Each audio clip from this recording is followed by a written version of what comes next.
Salut à tous, c'est Adrien de la chaîne Money Monkey et aujourd'hui on va répondre à une question que Génon a posée sur la chaîne YouTube. D'ailleurs je te remercie pour ta question. Comment calculer sa capacité d'emprunt? Ou avec un certain capital de départ que vous avez, quel est le prix maximum que vous pouvez mettre dans une maison? Et on va voir un petit peu comment calculer tout ça avec un outil que j'ai développé, que je mettrai à disposition dans la description, comme d'habitude. Et n'hésitez pas à liker la vidéo, à partager et à vous abonner si ce n'est pas déjà fait. On passe sur l'écran.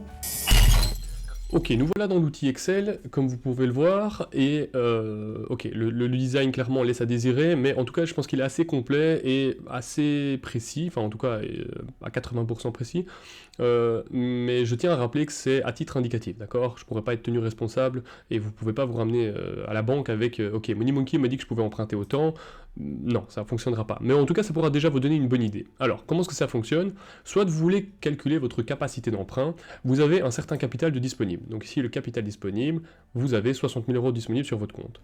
Ou plus, j'espère. Et est-ce que c'est pour l'achat d'une maison principale ou est-ce que c'est pour un bien d'investissement? Oui ou non, ça change beaucoup la donne. Ici, vous indiquez si vous avez éventuellement un crédit pour une voiture ou que sais-je, vous mettez peut-être les 500 € par mois que vous payez, et puis votre salaire net mensuel ou le salaire net mensuel du ménage. On va dire ici 4 000 €, les deux gagnent 2 000 € et il y a un crédit de 500 € pour une voiture. Alors, l'outil va calculer que le prix maximal de la maison que vous pouvez vous acheter est de 226 415 €. Alors c'est très faible, bien entendu. Pourquoi? Parce que la BNB, la Banque Nationale Belge, a mis en place beaucoup de contraintes et de règles pour éviter les risques et éviter aux banques de prendre trop de risques sur les emprunts qu'elle octroie. Alors, tout ça pour vous donner finalement le prix de la maison maximale de 226 000, et donc l'emprunt maximal que vous pouvez faire est de 203 774 € à peu de choses près. Alors, si vous avez trouvé par exemple donc, cette maison, vous avez 60 000 € de côté, et vous achetez donc cette maison de 230 000 €, si vous faites un emprunt de 25 ans, donc vous pouvez mettre ici la durée, ça va changer votre mensualité, ça va vous calculer donc combien est-ce que vous devez rembourser par mois.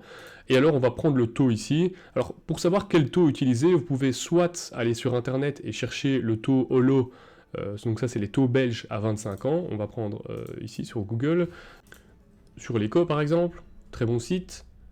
Et ça nous dit quoi? Ça nous dit qu'aujourd'hui on est plus ou moins à 2,64 sur 25 ans. Mais vous pouvez aussi aller sur comparer crédit hypothécaire du guide épargne qui est vraiment bien fait, et en fait tous les gens ici peuvent rentrer leur dernier crédit qu'ils ont fait récemment, ils mettent le montant emprunté, ils ont emprunté 350 000 €, ça leur a coûté 2,31 fixe sur 20 ans, et ça vous donne une bonne idée des taux qui pourraient être appliqués.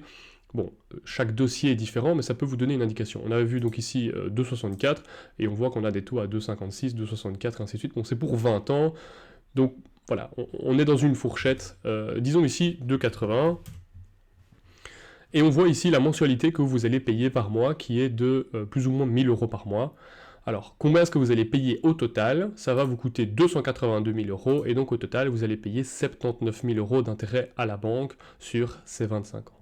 Donc ça, c'est la première façon de calculer votre capacité d'emprunt. Après, peut-être que vous avez vu votre maison de rêve, et cette maison vaut, je sais pas moi, 300 000 €, et vous vous demandez, bah, ok, mais combien de capital vous avez besoin? Eh bien, c'est ici, alors que ça va vous donner cette information. De nouveau, vous mettez maison principale, oui ou non, votre charge de crédit, et le salaire net du ménage, et ça vous dit qu'il faut 80 000 € d'épargne, d'apport en tout cas, pour pouvoir acheter cette maison. Alors, pour terminer cette vidéo ici, donc on peut voir de nouveau notre crédit ici. Si on met 2,80 comme de l'autre côté, on a une mensualité qui est plus importante, étant donné qu'on emprunte plus.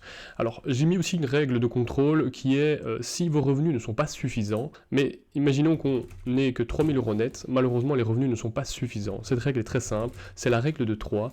Vous ne pouvez en principe allouer qu'un tiers de vos revenus nets. Donc ça dépend aussi de vos revenus, donc c'est vraiment une règle un peu trop basique dans ce système.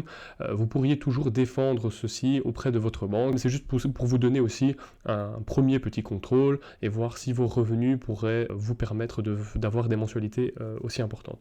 Alors un petit point pour terminer aussi cette vidéo, c'est tout simplement les taux.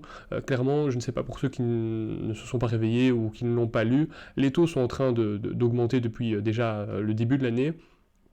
Est-ce que ça risque d'augmenter encore ou de diminuer?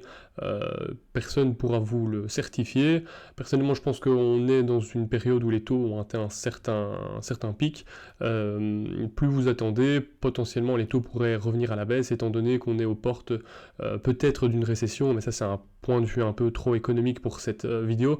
Mais tout ça pour vous dire, voilà, les taux sont quand même beaucoup plus élevés qu'il y a exactement un an. On était aux alentours de 1%. Donc ça fait quand même aussi une différence. Si je mets ici 1,2%, on voit la mensualité qui diminue de 200 € par mois. C'est quand même non négligeable. Si je reprends ici, donc on était à 42 000 € d'intérêt, ou alors 104 000 € d'intérêt, c'est 60 000 € de différence avec une évolution de ces taux-là. Donc voilà, surtout n'hésitez pas à aller voir plusieurs banques, de faire travailler la concurrence, de bien défendre votre dossier, soyez prêts, n'hésitez pas à regarder toutes mes vidéos passées, par exemple aussi comment gérer votre budget. Si vous arrivez auprès d'une banque super préparée avec ok voilà, ça c'est notre budget, on gagne 4 000 € net par mois, on en dépense 1200 ou 1500, j'en sais rien, vous montrez tout auprès de la banque, vous aurez plus de pouvoir de négociation sur le taux qu'on va vous offrir. Voilà, j'espère que cette vidéo vous a plu, donc n'hésitez pas à liker, commenter et à partager un max, ça me fait super plaisir et merci à tous ceux en tout cas qui me mettent des commentaires. Je vous souhaite une super journée et à bientôt, bye bye.